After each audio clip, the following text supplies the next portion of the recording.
অঙ্গনবাদী কৰ্মীৰ বাঢ়িব, সহায়িকাৰ বাঢ়িব, ৰান্ধনীৰ বাঢ়িব, টিউটৰৰ বাঢ়িব আৰু আমাৰ প্ৰাদেশিকৰণৰ সমস্যাও বহু পৰিমাণে লাঘৱ হ'ব।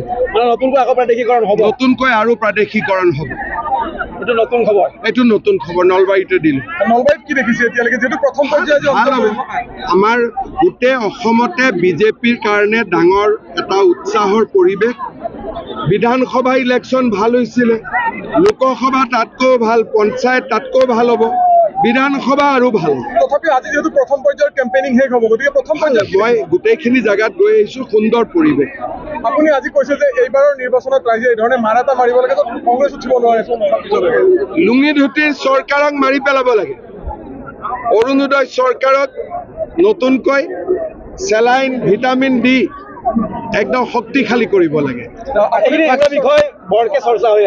কমপ্লিট বুজাই কৈছোঁ, একেটা কথাকে বাৰে বাৰে কৈ থাকিলে ভালো নালাগে। এই কথাখিনি অকণমান যিহেতু আপুনি শেহতীয়াকৈ এটা নিযুক্তিক লৈ কৰা মন্তব্যক লৈ কংগ্ৰেছে গোচৰ দিম বুলি কৈছে। কংগ্ৰেছে বিপ্লৱ শৰ্মা কমিটিৰ ৰিপৰ্টখন পঢ়া নাই। বিপ্লৱ শৰ্মা কমিটিৰ ৰিপৰ্টত ৰাকেশ পালৰ মাকৰ উদ্ধৃতি দি ৰিপৰ্টত লিখা আছে যে ৰাকেশ পালে কেনেকে ধৰণে ছোৱালীৰ লগত বেয়া কামতো লিপ্ত হ'ব চেষ্টা কৰিছিল। এইটো মোৰ কথা নহয়, বিপ্লৱ শৰ্মা কমিটিৰ প্ৰতিবেদনত কংগ্ৰেছ নিৰ্লজ্জ। প্ৰতিবেদনখন পোৱাৰ পিছত কংগ্ৰেছে অসমৰ ৰাইজৰ ওচৰত ক্ষমা খুজিব লাগিছিল যে আমাৰ দিনত ইমান বেয়া কাম হৈছিল। আকৌ উল্টাই মোৰ ওপৰত কেছ দিয়ে। আৰে মই ৰাকেশ পাল নেকি? ৰাকেশ পালক কোনে এপইণ্টমেণ্ট দিছিলে সোণৰ গহনা লৈ পেলাই? মোৰ ল'ৰাটো বিয়া নাছিলে। গতিকে কেনেকুৱা নিৰ্লজ্জ দল হ'ব পাৰে?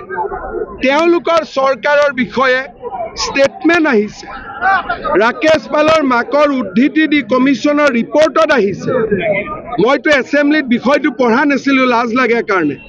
কিন্তু এই সত্য কথাটো তাত লিখা আছে যে আগতে APSC ACS পাবৰ কাৰণে ৰাকেশ পালে এনেকুৱা ঘৃণনীয় কামো কৰিছিলে। কি কেছ দিব? কেছ দিলে ৰাকেশ পালৰ ৰিপৰ্টটো পুলিচে পঢ়িব, পঢ়ি পেলাই কংগ্ৰেছকে সুধিব।